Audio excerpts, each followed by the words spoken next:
جلسه سوم از طلاق، موضوع راهکار دینی برای حلال کردن زنهایی که متاسفانه سه طلاق شدند.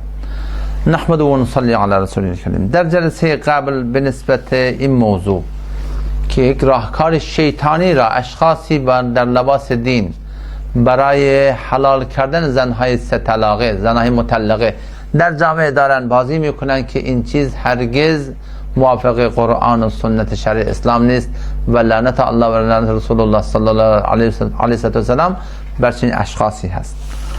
البته اونجا یک موضوع را بنده فراموش کرده بودم، اونم این بود که خدای نکرده کسی این کار کرده و نمیدانسته، آمده این طور زن خودش برای خودش حلال کرده. آیا این نکاح اینها؟ بله، نکاح اینا باز میگن درسته، ولی اون که با کار حرام شده، ولی اون که زنا کردن، باز نکاح اینها طبق همون مواردی که موافق شرع بعد از گذشتن 3 حیض آمده با دوباره باز شوهر اولش ازدواج کرده، نکاحشون درسته، ولی گناهی بسیار بزرگ را مرتکب شدن و امید است که الله متعال چون که اینا ندانسته این کار را کردن، الله متعال چیکار بکنه؟ گناهان اینا رو معاف کنه. لذا باید که در این مورد استغفار کامل کرد، توبه کامل کرد، که از دل باید پشیمان بود، با زبان باید زاری کرد و عهد پیمان بست با الله متعال که من هرگز چنین کاری را دیگر نخواهم کرد. این موضوع حالا همین بود که از جلسه قبل از ذهن بنده متاسفانه مانده بود که به شما بگم. بله، حالا اگر راهکار شرعی به نسبت راهکار شرعی برای زنهایی که سه طلاق شدن، زنهای مطلقه که سه طلاق شدن، چی کار باید کرد؟ اصل راهکار همونی بود که در قرآن آیه 230 سوره بقره آمده: فإن طلقها فلا تحل له من بعد حتى تنكح زوجا غيره. بله، بعد از اینکه سه طلاق واقع شد، این زن بعد از گذشتن عدت میره با شوهر دیگر ازدواج میکنه. اگر احیانا در آینده شوهر دوم وفات پیدا کردن یا اینکه با اونم سر ناسازگاری گذاشته و طلاق دومی با اون طلاق دیگر با شوهر دوم واقع شد، بعد از گذشتن عدت میتونه به شوهر اول اگر خواست میتونه چیکار بکنه؟ رجوع بکنه. راهکار اصل اینه.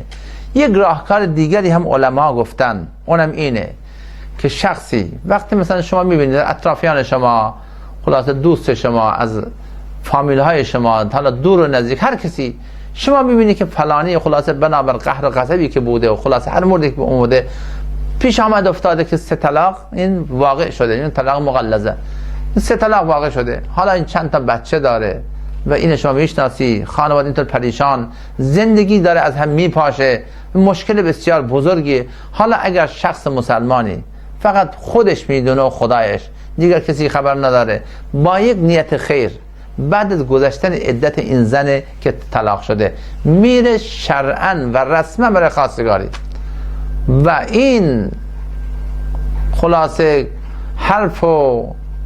حرفهای مردم را هم که فلانی میخواد زن دوم بگیره و فلان بکنه، تمام این ناراحتی را برداشت میکنه، در خانواده قوقایی میاندازه، در فامیل ها اینور اونور که شما چرا مثلا زن مطلقه میخوای بگیری، فلان میخوای بگیری، خیلی از حرف ها را برداشت میکنه و نهایتا خانواده راضی میکنه، چه راضی بشن چه راضی نشن، اصلا میره با اون زن طبق اصول شرع و چیز در عرف جامعه میره خواستگاری و با اون ازدواج میکنه، عروسی میگیره، هر چی که لازم است برای میگیره، کسی خبر نداره غیر از خدا به او. این یک نیت خیری کرده که من اینطور این را ازدواج میکنم و بعد ازدواج در آوردن اینو چیکار میکنم؟ من طلاق میدم تا این بتونه به شوهر اولش برگرده.